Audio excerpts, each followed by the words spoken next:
Hey YouTube, welcome back to my workshop. So today I've got this little Chinese quad that I picked up today from the junkyard for 30 bucks. So I got it from my little kid. He's 3, he'll be turning 4 here soon. Worst case scenario, it might be done by his birthday. Best case scenario, he'll cruise around on it for a few minutes today. So it definitely doesn't look like it's in good shape. There's some wires around and stuff. Guarantee the battery's absolutely no good. There's no air filter on the carburetor. Just like I said, not really in good shape. But like I said, worst case scenario, I'll go to Harbor Freight.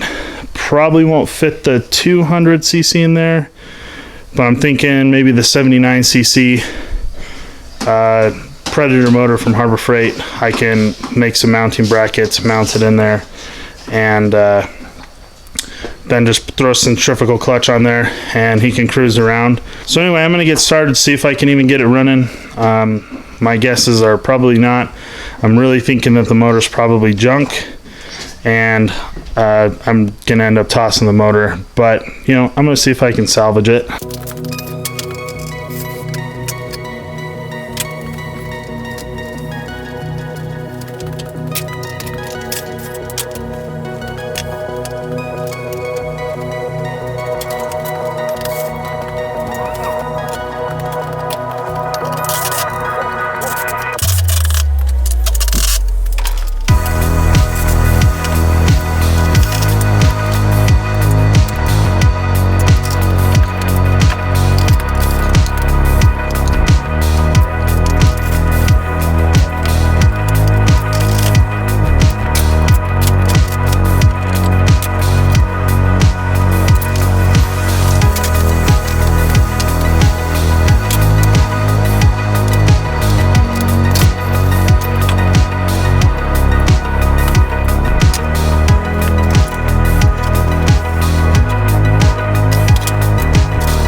Alright, so here's where I'm at on the quad. Really, I've just cut away all the wires. I just bought a new wiring kit off of Amazon. It's supposed to basically come with all the electrical components and everything that I'm just going to replace all the way around. So now I'm going to try and show you what I'm doing in a little more detail. I'm going to be working on the fuel system, basically the carburetor, and checking this out because I'm going to take that off, the little intake pipe there, and look inside. I fear that there's maybe some water and stuff has gotten on inside of there, so I'm going to check that out, and that might determine whether or not I keep this new wiring kit coming to me, or I'm going to cancel the order and get my money back and just go over to a Harbor Freight engine.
inside of the fuel bowl.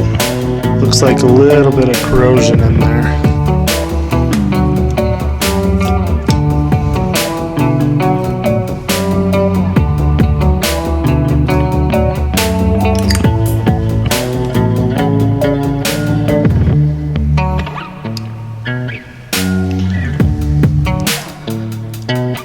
Needle valve is all gummed up.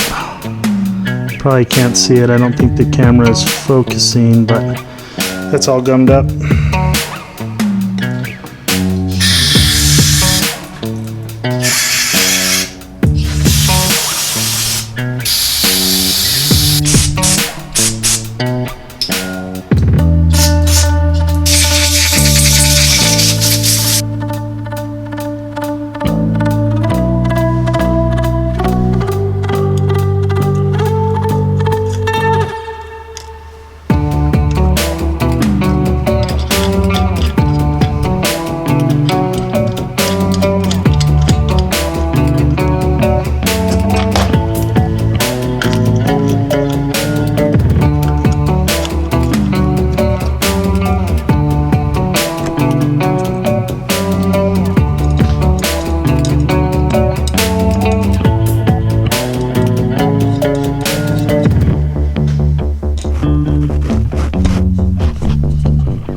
So I think I pretty much hit the stopping point on this thing for the day. I did get a new fuel line ran on there. I am going to put a fuel filter in, but I didn't want to go waste time and money getting a fuel filter if I'm just going to end up checking this engine. And then like with all the wiring that I bought, you know, I can send that back to Amazon if it doesn't, if the motor's no good or if it doesn't solve, you know, the non-running problem. But the carb's all clean. Literally all I have to do is after the wiring gets in, I just have to plug in a air filter, the wiring harness on. The chain's not in good shape. I'm gonna just oil it and grease it for now until I can get a new chain. But all in all, I think that I'll end up under $100 on this thing. I paid $30 for it today. I just paid $50 for all the wiring and electrical components. It was like $49 and some change. And then if I put in a new air filter and fuel filter, then it'll be good to go, and my little 3-year-old boy will have a quad to cruise around when he wants to, I guess. We live in a place where he can pretty much do it. So he's 3, he's not going to go too far. He'll just ride around the house, but it'll keep him busy and mom can get away from him for a little bit. So thanks for watching, guys. If this is your first time here on my channel, don't forget to subscribe, hit the like, and thanks for watching.